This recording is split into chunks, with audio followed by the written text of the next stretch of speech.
The Tipping Point with Mike Tipton is brought to you by Dubby. What is Dubby? Dubby is a clean energy drink that is made to give you focus with no crash, jitters, or angst like those other energy drinks have. They also have no maltodextrin fillers and don't use artificial dyes. Dubby contains vitamins, amino acids, a nootropic, and 150 milligrams of caffeine. Dubby's products are made in the USA in an FDA-inspected facility that strictly adheres to GMP manufacturing guidelines. All of the flavors are unique and custom-made by Dubby, and you'll never taste our taste anywhere else. The best part about it is they're affordable. Dubby's drinks come out to about $1 per drink, much cheaper than Starbucks or any of those canned energy drinks. To learn more, visit w.gg.com/discount/MRTipton33 and place your order today. Use promo code MrTipton33 and save today. Dubby Energy, be better. What's going on, everybody? I want to tell you about my new friends over at Cleverman. Visit them online at becleverman.com. What they gave me was the energizing face and beard scrub along with the Cleverman face scrubber. And trust me when I say this, the energizing face and beard scrub smells amazing. Combining it with the face scrubber, making sure that your boy was looking as good and sexy as possible, opened up a whole different sensation in my face that I haven't ever felt before. I felt so clean, so fresh, and so clean, like Outcast said, and it helped me feel like I was ready for my day. Make sure you visit them online at becleverman.com and follow them on Instagram at clevermannyc. The link is up in my bio if you want to check out all the amazing products they have. Visit them online, becleverman.com.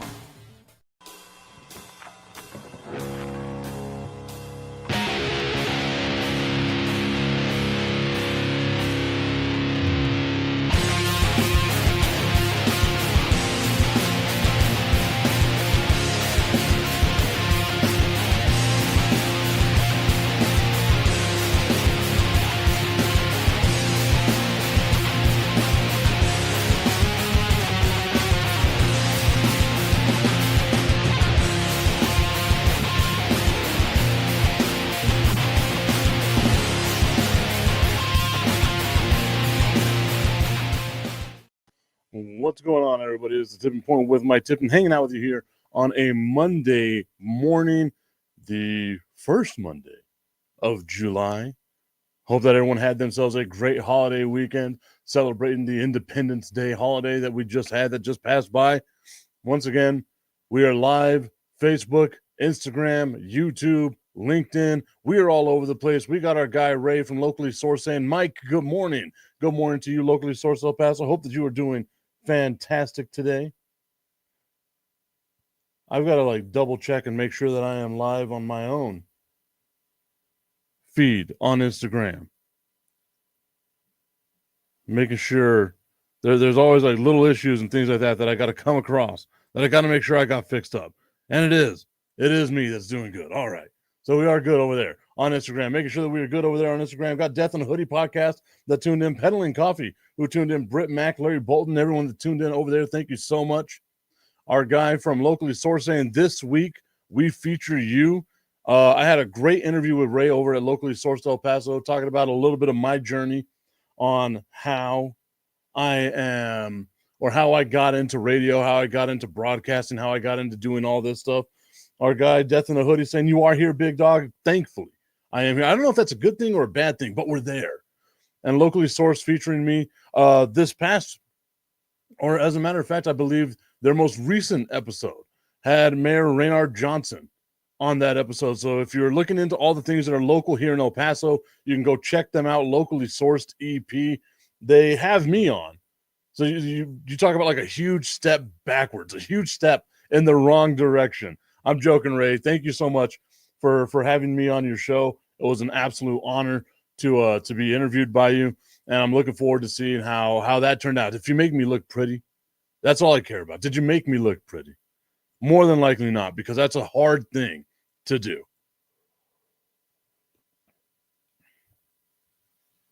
Locally Sourced saying, no way, man. You are awesome. Thank you so much. I appreciate that. I will be doing another interview later on this week as well. We'll put up some links for that going up. Our guy Tommy Cananza asking, how was your holiday weekend, Tip? I am so glad that you asked, Tommy. How was yours? You can go ahead and get in that comment section. Let me know how your holiday weekend was. Mine was good. Beer, barbecue, bratwurst, did all that stuff.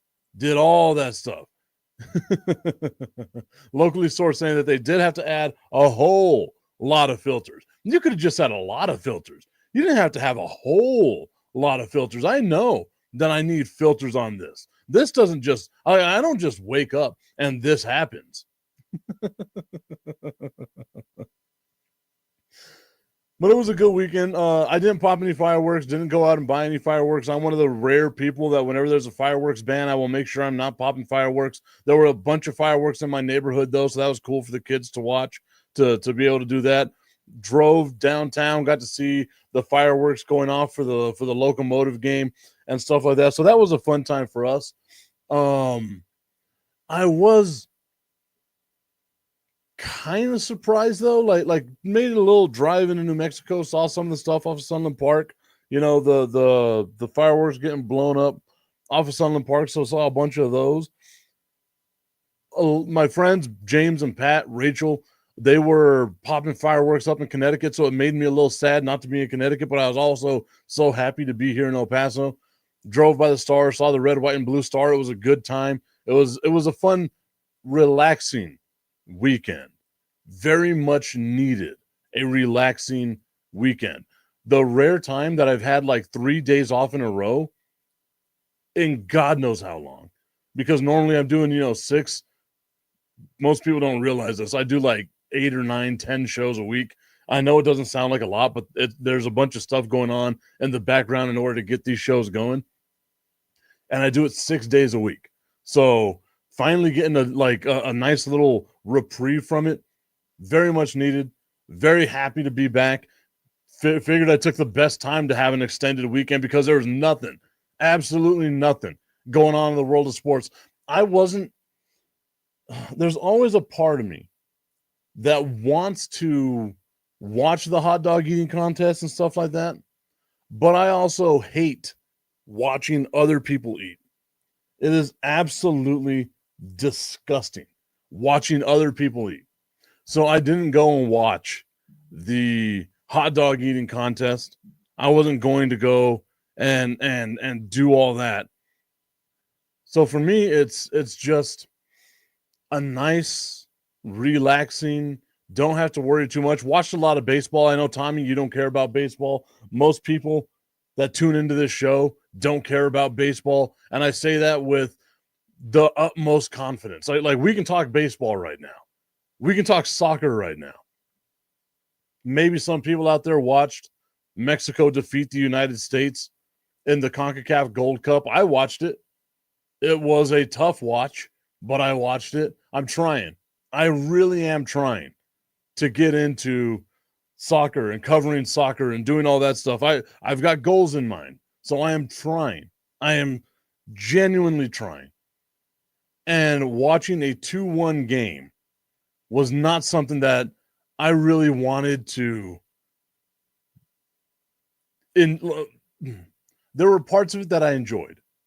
I will say that. Small parts of the game I enjoyed. But man, it felt like I could have got myself a nice little 2-hour nap in there.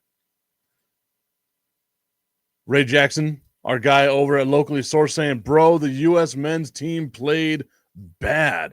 They did play bad. They played horrendously bad. But this is kind of what they do, right? Like, I know Tommy is saying soccer genuinely sucks. It'll be a real quick soccer conversation, Tommy. I promise you. I don't see Augustine here. He hasn't put in any comments, so we don't know how long the soccer conversation will go. You got something in the NFL to get me started? We can talk about the NFL and get me started. But you got to come up with a story there. I'm thinking what I'm going to do is just put out every day, like, topics. What topics do you want me to talk about? And it could be anything. Doesn't necessarily have to all be about sports. It could be anything. We'll put it on a topic wheel. We'll spin the wheel, and we'll find out what the next topic is going to be. I think that's what we're going to I think that's what we're going to have to do during the dog days of summer. Ray Jackson saying, yeah, it isn't for everyone. It really isn't, Tommy. Soccer is not for everyone. I will say that 100%. I'm trying, right? Like, I really am trying. People talk about how boring baseball is. Man, soccer's right up there. Right up there.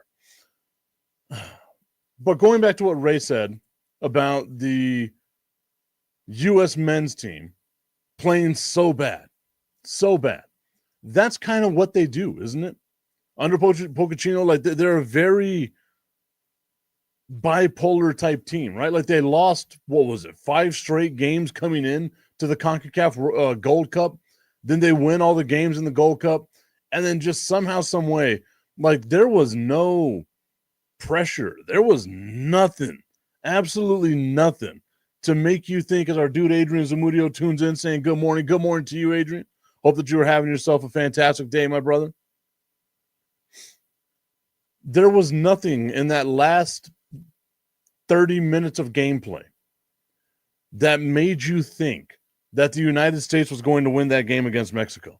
Absolutely none of it. No, and Mexico was dictating. Even though it was a 2-1 game, Mexico was dictating, was dominating. After that second goal, or after that first goal was scored by Mexico that tied up the game, it was all Mexico from there.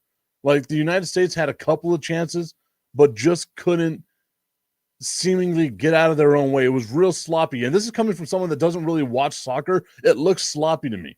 I might not know the sport, but I know what sloppy looks like. And that was sloppy as all hell. Of course I know what sloppy looks like. I look in the mirror every damn day. I have to look into this camera that's showing me myself so that I can read the comment section. I know what sloppy was saying, what it looks like.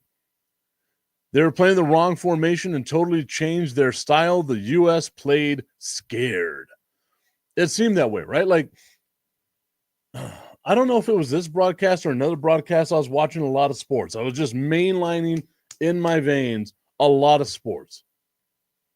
Was even watching Wimbledon. That's how much this weekend was for me of a sports weekend.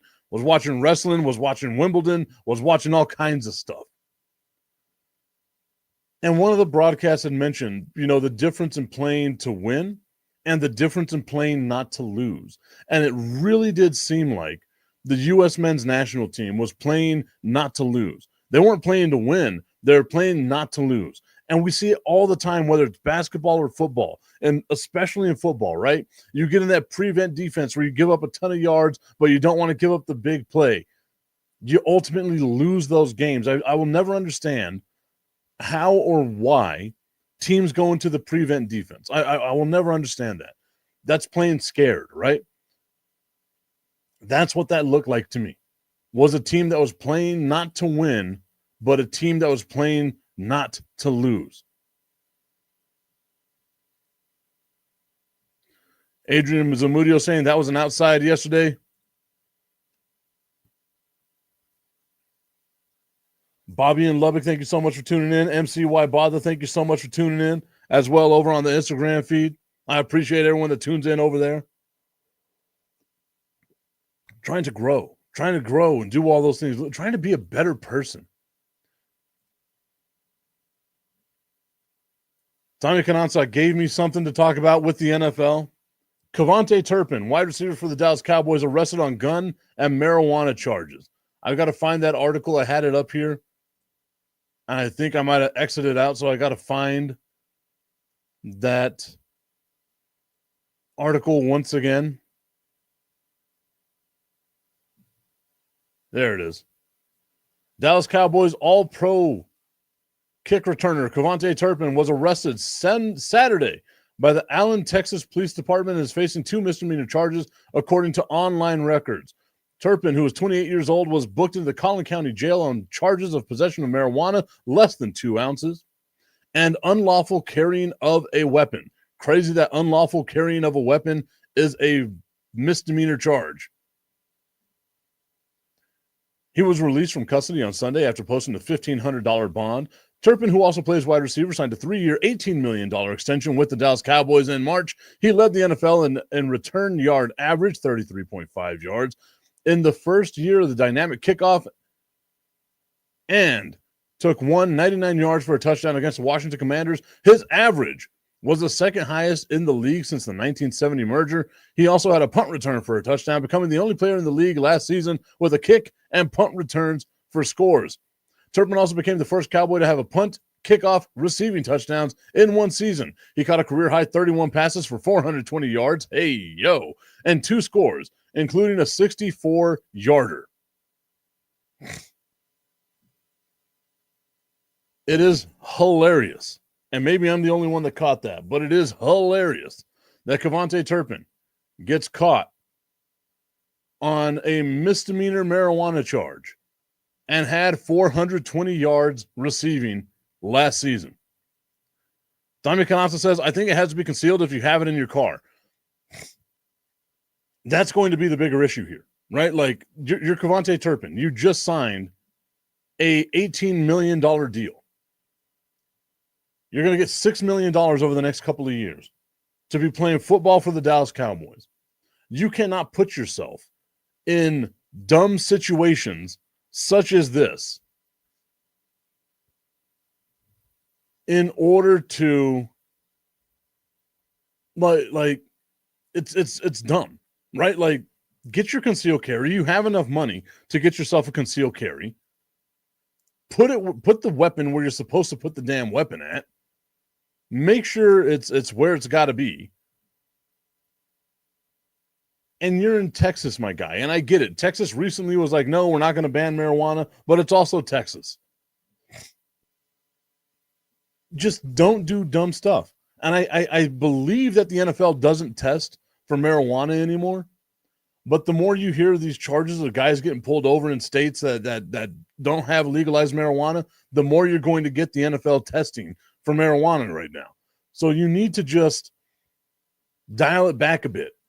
Like, it's not that important, right? Like, he's lucky it's only misdemeanor charges. And I think that's going to be the main thing, that this is going to get swept away real quick in the news cycle that is the NFL, because it's misdemeanor charges. If it was a felony charge, if there was sexual assault, if there was something like that was going on, maybe. But it's a misdemeanor. He's going to have to do all the stuff, pay his court fines, do all that stuff. It'll be fine.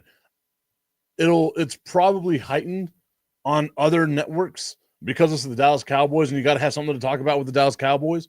But to me, it's a dumb decision made by, God, I can't even say that, like, young, because he's 28 years old.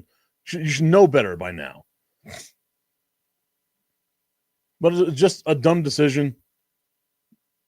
Hopefully he learns from it, doesn't repeat it. Now, if he repeats something this dumb, then he kind of deserves what happens to him in the long run. But man, it's not, the risk is not worth the reward at all. Tommy Canazza saying NFL players risking millions of dollars a year for dumb decisions is crazy to me. Like Chris Carter once said, get yourself a fall guy. Everybody, we've said it on this show. Everybody needs a friend like Ipe Mizuhara. Everybody needs a friend like that. Shohei had him, willing to take the fall for your gambling issues.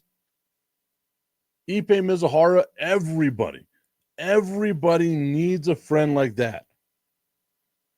When it comes down to it, Ipe crushes being a fall guy.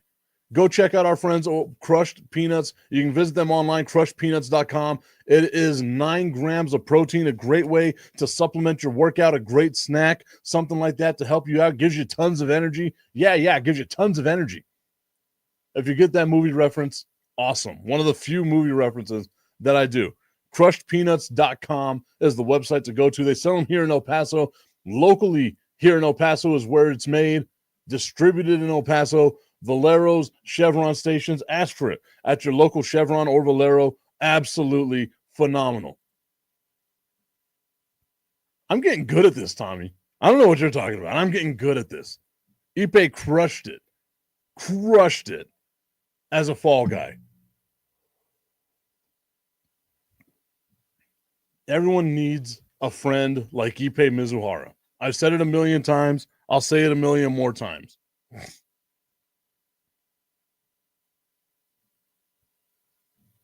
I saw this article. More than $2 million allegedly stole from ex-Pro Bowler Rashad Jones. So we're going to read this real quick. Let's see what this is like. A woman is in jail after a former financial advisor were accusing of stealing millions of dollars from former Miami Dolphins safety Rashad Jones. According to an arrest report obtained Thursday by WPLG-TV, Isaiah Williams Jones, former financial advisor, is accused of stealing $1.58 million from Jones by using his access to former Pro Bowler's personal bank account. WPLG reported court records show Williams used the money on luxury items, legal fees, and child support. Wow. Just wow. Another $1.03 million was laundered from Jones's account with help from Octavia Monique Graham, who Jones told investigators he never met. Jones's attorneys issued a statement on Thursday calling the alleged theft yet another troubling example of a professional athlete being exploited by a wealth management firm he trusted. Quote, in this case, the wrongdoer was a vice president at one of the world's largest financial institutions, Bank of America's investment management division. Merrill Lynch, Chase Carlson, and Jeff Son said in a statement, we have filed a lawsuit to hold Merrill Lynch accountable and are working to recover all damages our client has suffered. That is wild. Absolutely. I'm glad you caught that, Tommy. Shout out to my dude K9 down in Florida who tuned in right now. K9, a major contributor to Clinton and Friends on ESPN Radio. I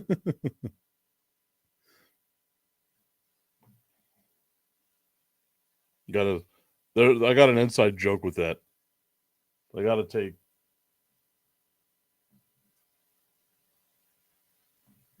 that photo. But I'm glad I wasn't the only one that caught that, Tommy. You stole money from somebody to pay your child support? That is, you got to be a huge piece of shit. Sorry, Roku. In order to do that. The Crooked Commish saying, yo, what's good? Right now, Crooked Commish, we are talking about $2 million, more than $2 million stolen from ex-Pro Bowl safety Rashad Jones. It turns out his former financial advisor, Isaiah Williams, was stealing money from him, accused of stealing more than $1.58 million, using his access to the Pro Bowler's personal bank account, spent money on luxury items, legal fees, and child support. Luxury items, legal fees, and child support. The Crooked Commission, he knows he's just in time for it's almost that time. It's almost that time, baby. This one, I don't want to say it's like an Ohtani situation. I still firmly believe, once again, as we invoke the name of Ipe Mizuhara, I firmly believe that Ipe did what Shohei wanted him to do. Ipe's not his financial advisor. Like Ipe shouldn't have access to Shohei Ohtani's bank accounts. You're a translator. You're not the money management guy. You're just a translator. You follow the player around from place to place. He speaks Japanese, you speak English. Someone speaks English to you, you speak Japanese to him. That's what your job is. You should not have access to the bank accounts. You're not his financial advisor. You are a translator hired by the team.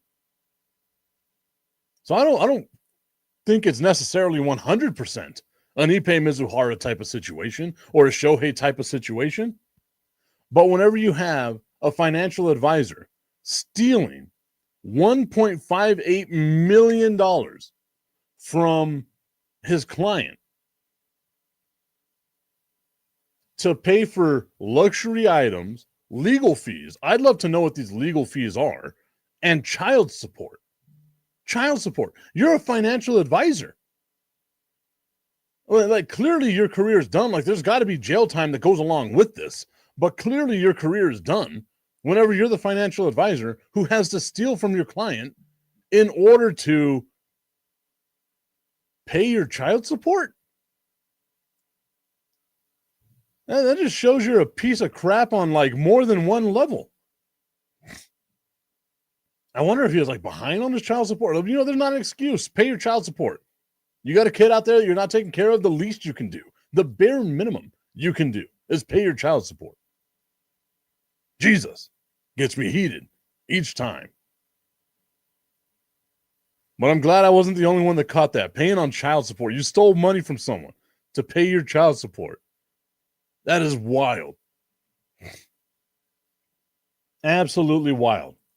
Also, speaking of wild, Omar Khan, probably not a name that many people familiarize themselves with, but Omar Khan, the Pittsburgh Steelers general manager, signed himself a 3-year deal. He's got a new contract. I'm trying to figure out this one because we spoke about this ad nauseum, it seems, with the Pittsburgh Steelers. They've made some moves, and I gotta send that picture to myself here so that we can put it up in the overlay. We can put it up in the chat, so to speak.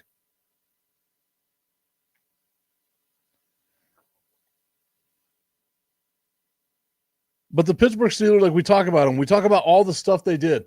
And I'm looking at their GM and I'm thinking to myself, have you done a good enough job to deserve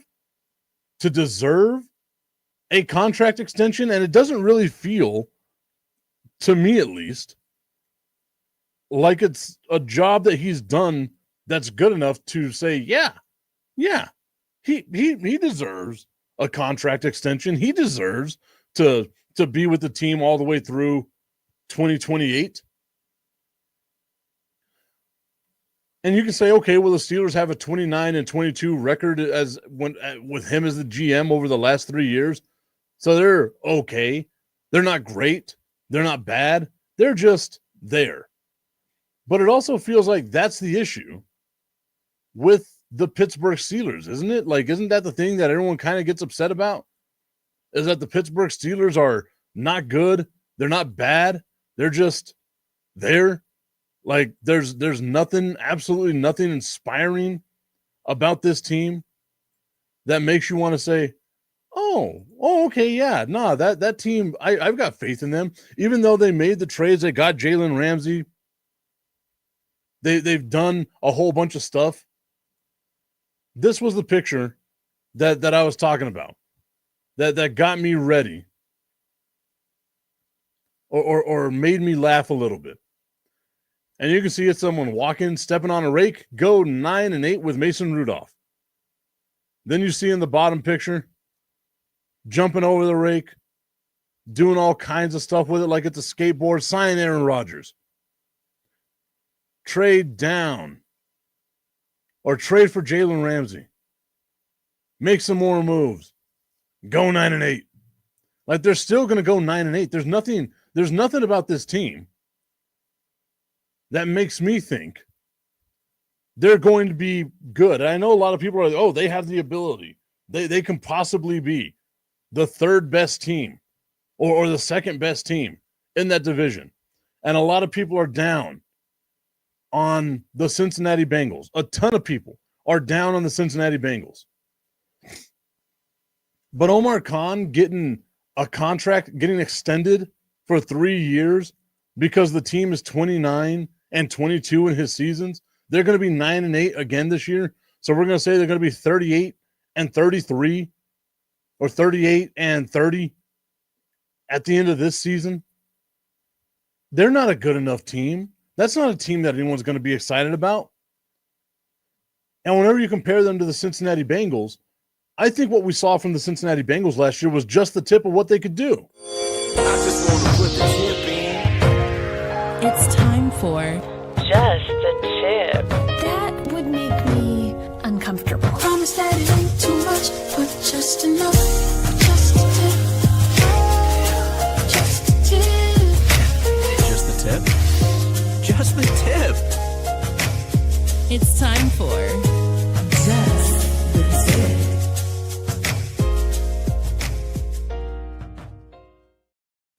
I see some new people over in the chat. Baukla Diva. I hope I got that name right. Probably not that good. And it's Maribel tuning in over on Instagram. You all are new. I haven't seen you here before. So I hope that introduction of Just the Tip wasn't too much to scare you away from what it is that we're doing here on the Tipping Point with Mike Tipton, as we are live on Facebook, on Instagram, on LinkedIn, on YouTube. We are all over the place. Just the Tip is brought to you by our friends over at www.myhappynuts.com. Check out myhappynuts.com for all of your male grooming needs. Guys, it's summertime. I'm sitting here with the fan on. It's already 9,000 degrees. I'm getting sweaty, but I'm not worried about it. You know why? Because I got the My Happy Nuts whole body deodorant on. I use the anti-chafe stick, so I ain't chafing at all. I was on the sidelines of the Bravos versus Santos game at Southwest University Park on Saturday, having a good old time, walking around, zero chafe, zero stickage. I didn't have to do the weird leg dropout thing that everyone else has to do. You know why? Because I had the My Happy Nuts comfort cream on that day, making sure I was taken care of. You can be just like me and taking care of your nuts, making sure your nuts are just as happy as my nuts are by going to www.myhappynuts.com. Use promo code Mike Tipton at checkout and save on all of your male grooming needs. Tommy Cananza hitting the nail on the head, that stanky leg. I ain't got to worry about doing that stanky leg. You know why? Because I ain't stank. I've got an idea for a commercial that might get me banned. So we're going to see if we can do that.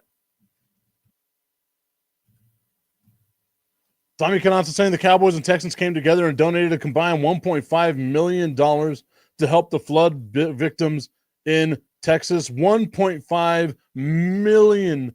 The Cowboys and Texans gave Texas just the tip of what they could have given. I agree. Like,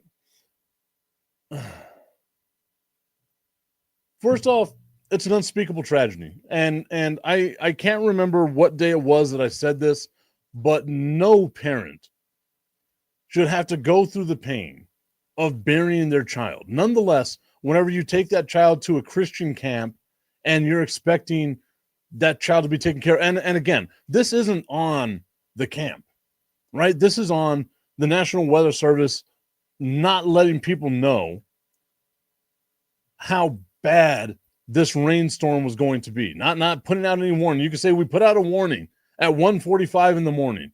By that time, it's too late. It was too late. The rains and all those issues, is the flooding in Central Texas. My heart is with those people. And 100%, we can't keep blaming past administrations for the failures of this administration. We can't have passing the buck, a constant passing the buck. The wildfires in California, that's Gavin Newsom's problem because he's a Democrat. He caused those issues because he's a Democrat. We get flooding in Texas. Oh, it has nothing to do with the National Weather Service. It has nothing to do with the way that Greg Abbott voted or any of that stuff. It's Joe Biden's fault. And I'm not going to get political on this, but what I'm going to say is accountability is huge. Where is the accountability in all this? Where is the accountability in all this? There's not going to be FEMA help to help out these people. And we say this all the time. We think it's never going to happen to us. It can't happen to us. Whatever it is that hurt those people over there can't happen to us, but it can. And this is an example of how it can. In a heartbeat, your entire world can be changed.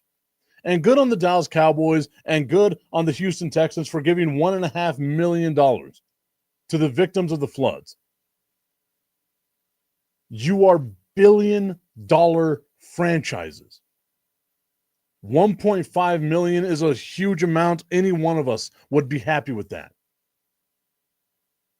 That is a drop in the bucket for the Dallas Cowboys and for the Houston Texans, where you combine, put in $750,000 each.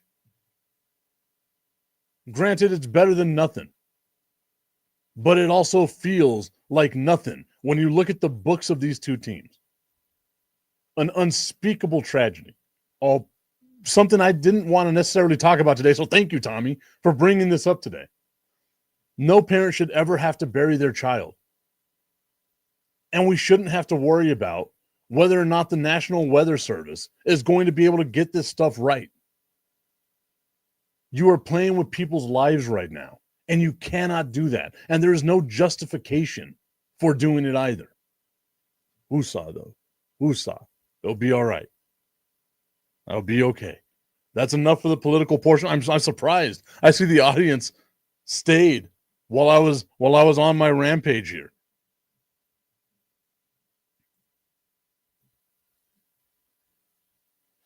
Tommy Cananza saying, I think it was only 500,000 each. I don't know where the other 500,000 came from. And I know from listening to business podcasts, especially sports business podcasts, there's a threshold of what the team can do before they wind up getting penalized for X, Y, and Z. But it feels like if there was a time, if there was ever a time, Houston went through a horrendous flood no more than 8 years ago.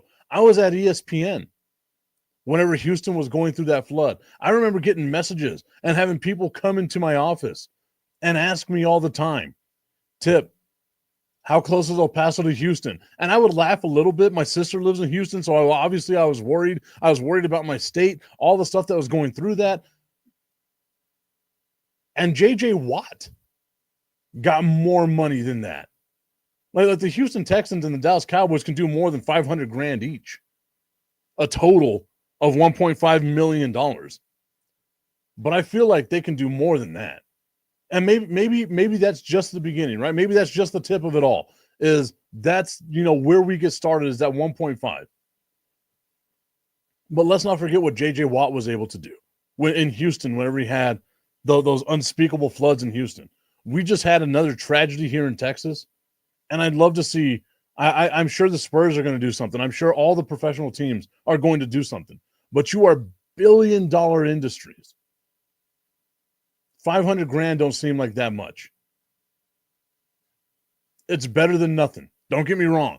Who am I to critique, right? Whenever I can't donate that much.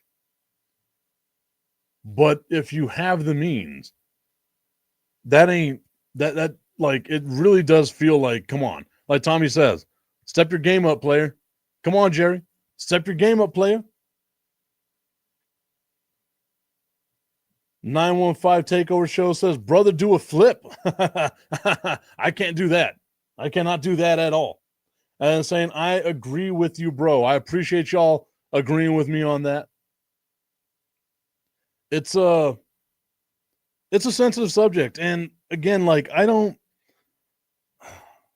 always have a tough time with like journalistic responsibility and then my responsibility as a quote unquote entertainer, right? Like my show, whenever we were doing COVID, right? Going back 5 years, whenever COVID was a thing, like we were in the throes of COVID this time of year. There was no sports to talk about. There was nothing going on in the world except being just slammed day in, day out with unspeakable tragedy of what was going on with COVID-19 and the pandemic and all that stuff, right? So I used my show as a platform to kind of stay away from those things. And I know so many people were thankful for it. But I also felt like there's certain things that I needed to speak about. I couldn't do it because it was Fox Sports 1380. I had to do that stuff there. But for me, it was like, I always have that battle within myself. And I like, there's so much that I want to say that I just don't say because I feel like no one wants to hear it all the time. If someone gives me an avenue, like Tommy just did right now, I'll talk about it. I got no problem talking about it. I tend to think of myself as an eloquent person from time to time. Not elegant, not at all. Eloquent. I can speak halfway decently. Oh, man. But I hate saying this generic thing, but of course, thoughts and prayers go out to those families of the people that were impacted by everything that happened with those floods in Central Texas. I am genuinely heartbroken, distraught, despondent beyond repair for those families of a death toll that just keeps rising. I'm trying to figure out things that I can do to help out. I was this close whenever the floods happened in Houston to leaving ESPN, giving up my job at ESPN. I had just started giving up my job at ESPN to go down to Houston to try to help. There's something inside me that says you got to go down and help these people. It took a lot out of me not to drive down to San Antonio yesterday to try and help these people. I've got to try to figure something out that I can do to help these people out. Maybe I can get with a store here. We can donate water or something like that. But I got to figure out something. I can't just sit back and do nothing. Not in my character. I know it's a weird thing. Not in my character. Nonetheless, sports, huh? Awkward transition. What was the awkward transition we had last week? I was trying to remember what that awkward transition was last week. I can't even think of it now.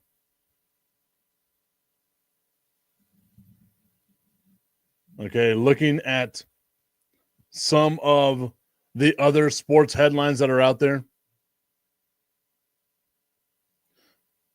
Clayton Kershaw getting a special invite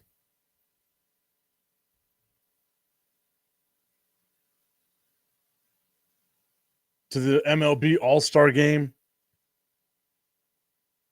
The MLB All-Star Game will have 19 first-timers and one legend, as the pitchers and reserves were announced on Sunday for the July 15th contest at Truist Park in Atlanta. LA Dodgers left-hander Clayton Kershaw, a three-time Cy Young Award winner who made his first All-Star team in 2011, was named to his 11th National League roster as a special commissioner's selection. Kershaw, who became only the fourth left-hander to amass 3,000 career strikeouts, is 4-0 with a 3.43 ERA in 9 starts after beginning the season on the injured list. He joins Albert Pujols and Miguel Cabrera as a legend's choice after the pair of sluggers were selected in 2022. Tommy Canazza saying 95 to 91 in the top 100. Has that come out today? Or that's going to be today, isn't it? Let's look.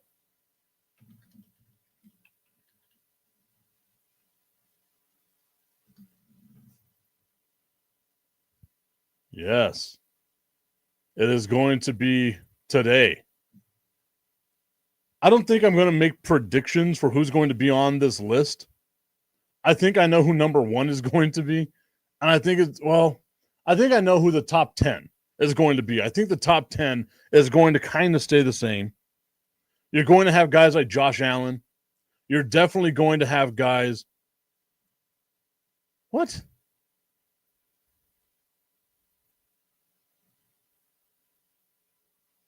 No way. When did they do? Oh, wow. I see it right here. This is starting to bother me, Tommy. I'm going to have to start watching a lot more of the top 100.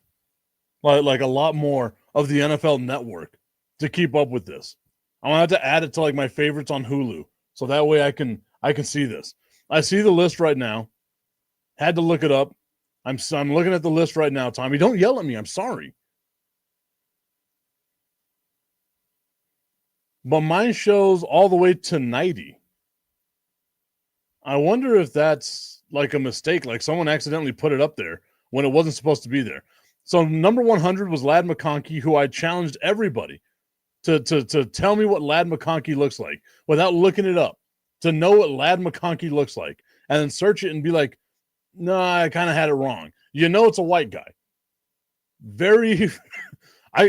I'm very comfortable in saying I don't think Lad McConkey is a black guy. I've got the list right here in front of me, Tommy, so it must have come out, but I got to pay more attention to it. So we had Lad McConkey at 100, Leonard Williams at number 99, and I think all of us kind of agreed a little low for Leonard Williams. We thought he'd be a little higher on the list here. El Paso's own Aaron Jones at number 98, Drake London, who I think is a little low here. I think Drake London's going to have a fantastic year this upcoming season. I like Michael Penix. I might be the only one that likes the Atlanta Falcons this year. Levante David being number 96. Then at number 95, you have Josh Sweat, the defensive end from the Arizona Cardinals, played last year with the Philadelphia Eagles, part of the mass exodus of the Philadelphia Eagles. Josh Sweat, a great defensive end. Then you have at number 94, Sam Laporta, the tight end from the Detroit Lions. I like Sam Laporta. He's on multiple of my fantasy teams, especially dynasty leagues. I love me some Sam Laporta.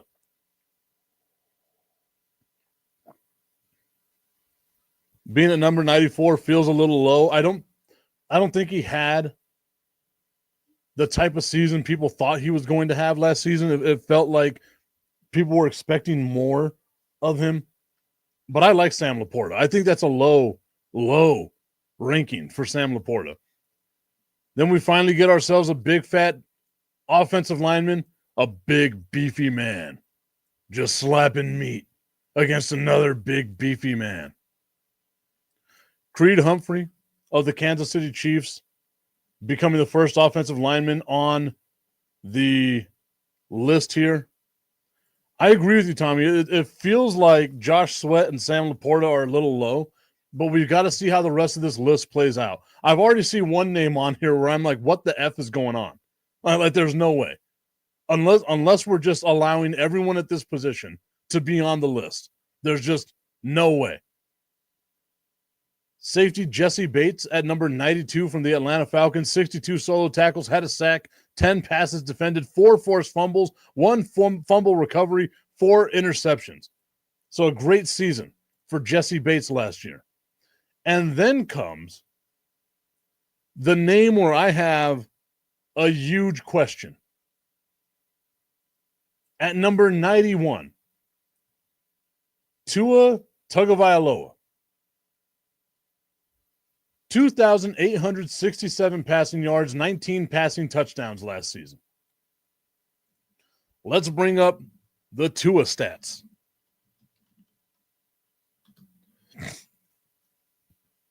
We're going to break them down.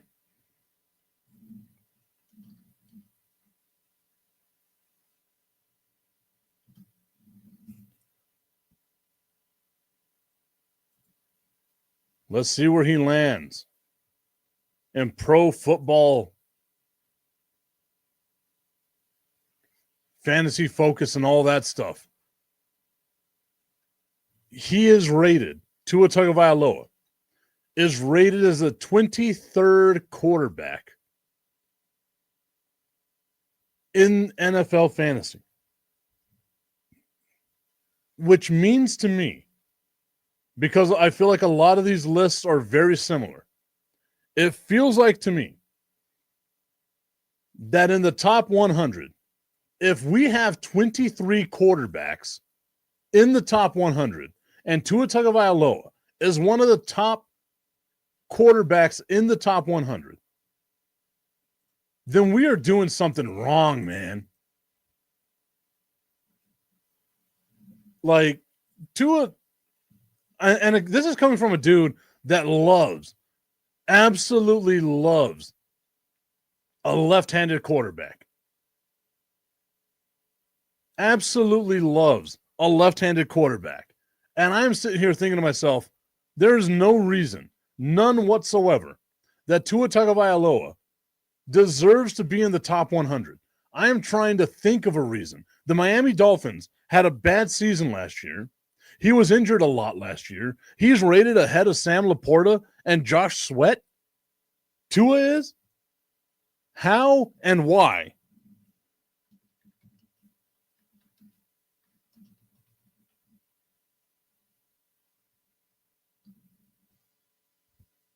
I legitimately don't understand this one bit. Tommy Cananza hitting the nail on the head saying Tua can't stay healthy. He shouldn't be on this list. It's wild to me. The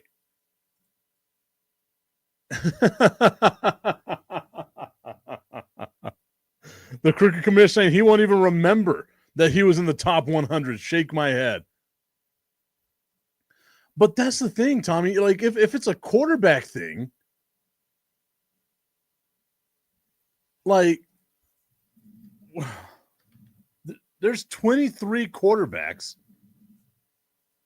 ahead of Tua Tagovailoa. 22 quarterbacks ahead of him. I'm going to go all the way down the list, and we're going to go backwards from Tua all the way up. So this other list, and this is the one that I looked at the beginning of the season where they had, or the beginning of the offseason, where this list had Dak Prescott as number 17. This list has Tua Tagovailoa as the 18th best quarterback. So we'll say, even if he's in the top 100, 18 quarterbacks being in the top 100 feels insane. So ahead of Tua Tagovailoa, we have Dak Prescott, who's just as good as Joe Burrow. Trevor Lawrence of the Jacksonville Jaguars at number 16. Kyler Murray of the Arizona Cardinals. CJ Stroud. Now, this is obviously fantasy-based, right? Like the points you can get off of fantasy football. I think I'm looking at the wrong list. I've got to try to find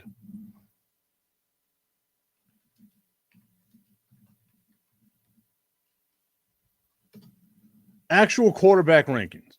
I'm not going to do fantasy. We're doing actual quarterback rankings. This is the most recent article, so we're going to go by this one. Scrolling all the way down the list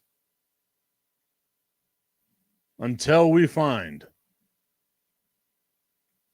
Tua.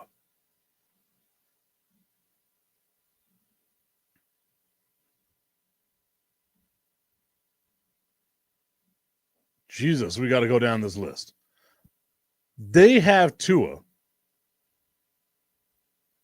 I wonder if I can get rid of that article. Or not that article, but that commercial that keeps showing right now. Volatile veterans. This is what this list is called right now. Volatile veterans.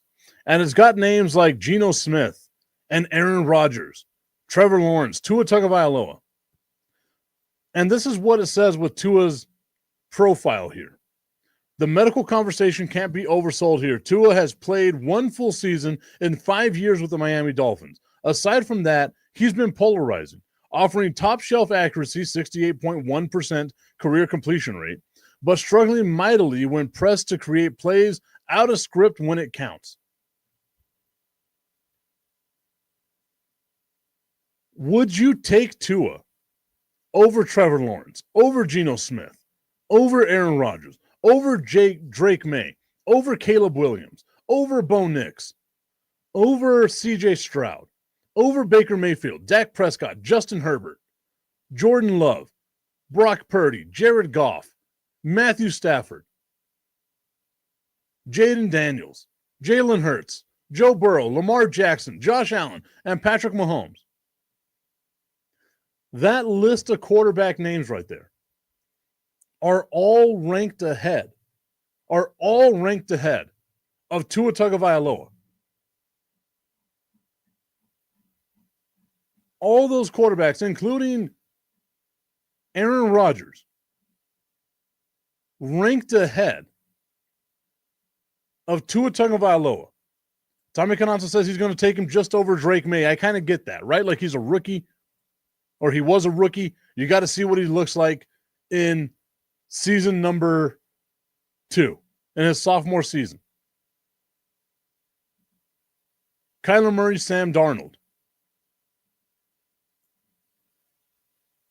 Justin Fields, Russell Wilson, Bryce Young, Michael Penix, and Joe Flacco, along with Anthony Richardson and Tyler Show,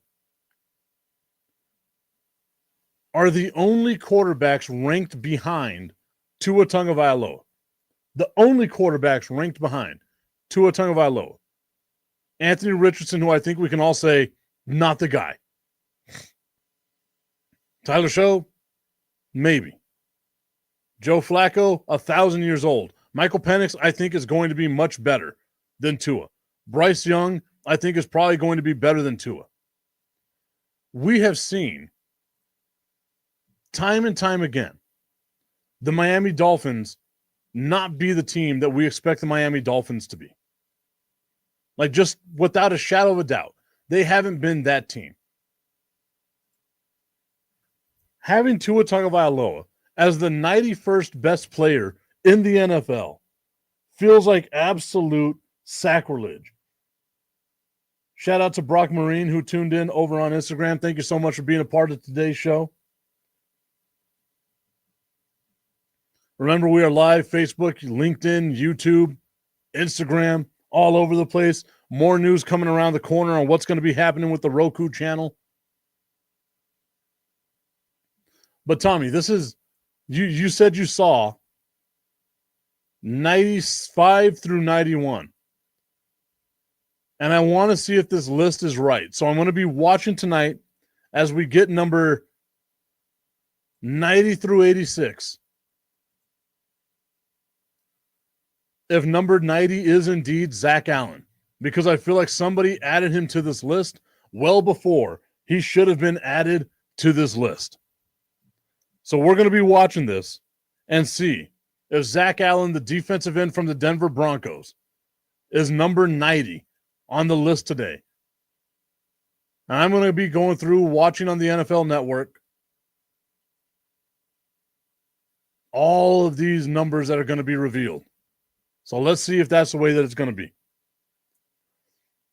All right, everybody, I want to thank you so much for tuning into today's show. Those of you that tuned in for the entire time, including my rant that I went on earlier. Thank you for being a part of that. I apologize for getting a little too deep into the waters there, but I was dragged into it. That was probably a bad thing to say. So it was leaked this morning. Man, I wonder how fast they update this list, because Jesus, that was quick then, if it was leaked this morning. We're also 2 hours behind, so maybe that's what it is. Maybe that's what it is. We shall see. Nonetheless, I want to thank you all so much for tuning into today's show. We will be back tomorrow. Tomorrow, we are going to be breaking down. We already broke down all the divisions in the AFC, and we broke down the NFC South. Tomorrow, we are going to break down the NFC West. Who's going to be the best team in the NFC West? Is it going to be the LA Rams, the San Francisco 49ers, the Arizona Cardinals, the Seattle Seahawks? Who knows? Well, we're going to break it down. We're going to see what those teams have done, and we'll find out which of those teams is going to be the best of the West in the NFC. We'll see you all then, everybody. Have yourself a great and fantastic Monday, and we'll see you all tomorrow.